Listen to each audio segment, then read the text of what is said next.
Hello दोस्तों, आपका स्वागत है मेरी इस YouTube चैनल पर। आज मैं हरतालिका तीज 2022 के बारे में बताने वाली हूँ। आज हम इस वीडियो में हरतालिका तीज कब मनाई जाएगी, उसकी पूजा विधि एवं उसका महत्व और उसकी व्रत कथा भी सुनेंगे। तो आप वीडियो में अंत तक बने रहिएगा। तो चलिए फ्रेंड्स, शुरू करते हैं। हरतालिका तीज 2022 हिंदू पंचांग के अनुसार भाद्रपद माह के शुक्ल पक्ष की तृतीय तिथि को हरतालिका तीज का व्रत रखा जाता है। शास्त्रों के अनुसार हरतालिका तीज को सबसे बड़ी तीज माना जाता है। हरतालिका तीज से पहले हरियाली और कजरी तीज मनाई जाती हैं। हरतालिका तीज में भगवान शिव और माता पार्वती की विधि विधान से पूजा की जाती है। तो चलिए फ्रेंड्स, अब हरतालिका तीज व्रत का शुभ मुहूर्त जानते हैं। हरतालिका तीज व्रत इस साल 30 अगस्त 2022 को रखा जाएगा। इस दिन सुबह 6:30 बजे से लेकर 8:33 तक पूजा का शुभ मुहूर्त रहेगा, जबकि शाम 6:33 से रात 8:51 तक प्रदोष काल रहेगा। चलिए फ्रेंड्स, अब इसकी पूजा विधि जानते हैं। तो सबसे पहले हरतालिका तीज में श्री गणेश भगवान, शिव जी और माता पार्वती की पूजा की जाती है।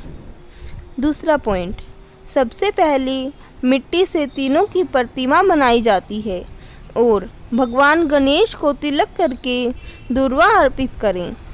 तीसरा पॉइंट, इसके बाद भगवान शिव को फूल, बेलपत्र और शमी पत्री अर्पित करें और माता पार्वती को श्रृंगार का सामान अर्पित करें।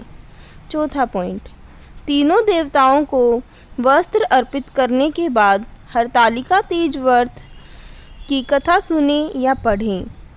पांचवा पॉइंट, इसके बाद श्री गणेश की आरती करें और भगवान शिव और माता पार्वती की आरती उतारने के बाद भोग लगाएं। तो चलिए फ्रेंड्स, अब हम इसकी व्रत कथा सुनते हैं।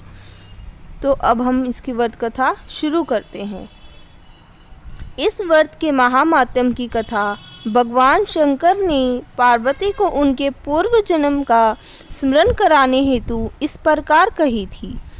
एक बार तुमने हिमालय पर गंगा तट पर अपनी बाल्यावस्था में 12 वर्ष की आयु में अधोमुखी होकर घोर तप किया था। भगवान शिव जी पार्वती माँ से कहते हैं, तुम्हारी कठोर तपस्या को देखकर तुम्हारे पिता को बड़ा कलेश हुआ था।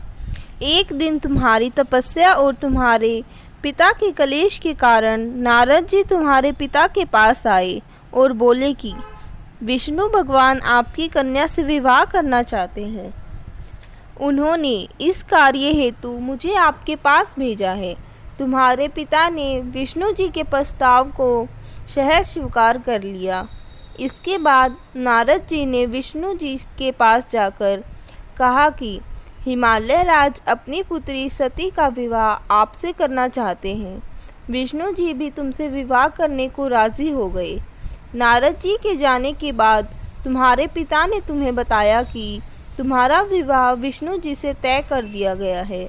यह अनहोनी बात सुनकर तुम्हें अत्यंत दुख हुआ और तुम जोर जोर से विलाप करने लगी। एक अंतरंग सखी के द्वारा विलाप का कारण पूछने पर तुमने सारा वृतांत सखी को बता दिया। मैं शंकर भगवान से विवाह के लिए कठोर तप कर रही हूँ। उधर हमारे पिताश्री विष्णु जी के साथ मेरा संबंध करना चाहते हैं। क्या तुम मेरी सहायता करोगी? नहीं तो मैं अपने प्राण त्याग दूंगी।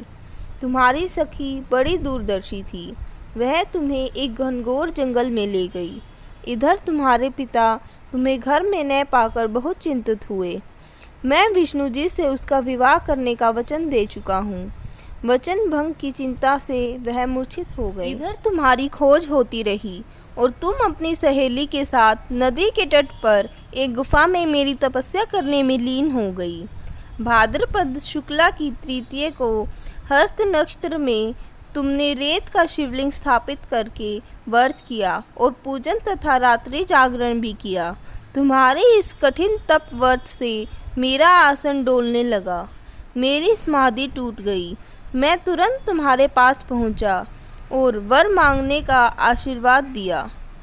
तुम्हारी मांग तथा इच्छा अनुसार तुम्हें मुझे अर्धांगिनी के रूप में स्वीकार करना पड़ा। तुम्हें वरदान देकर मैं कैलाश पर्वत पर चला गया। प्रातः होते ही तुमने पूजा की समस्त सामग्री को नदी में प्रवाहित करके अपनी सहेली सहित व्रत का पारण किया। उसी समय तुम्हें खोजते हुए हिमालय राज उस स्थान पर पहुंच गए। बिलखते हुए तुम्हारे घर छोड़ने का कारण पूछने लगे। तब तुमने उन्हें बताया कि मैं शंकर भगवान को पति रूप में वर्ण कर चुकी हूँ, परंतु आप मेरा विवाह विष्णु जी से करवाना चाहते हैं, इसलिए मुझे घर छोड़कर आना पड़ा। मैं अब आपके साथ घर इसी शर्त पर चल सकती हूँ कि आप मेरा विवाह विष्णु जी से न करा के भगवान शिव से करवाएंगे। गिरिराज तुम्हारी बात मान गए और शास्त्रोक्त विधि द्वारा हम दोनों का विवाह के बंधन में बांध दिया गया।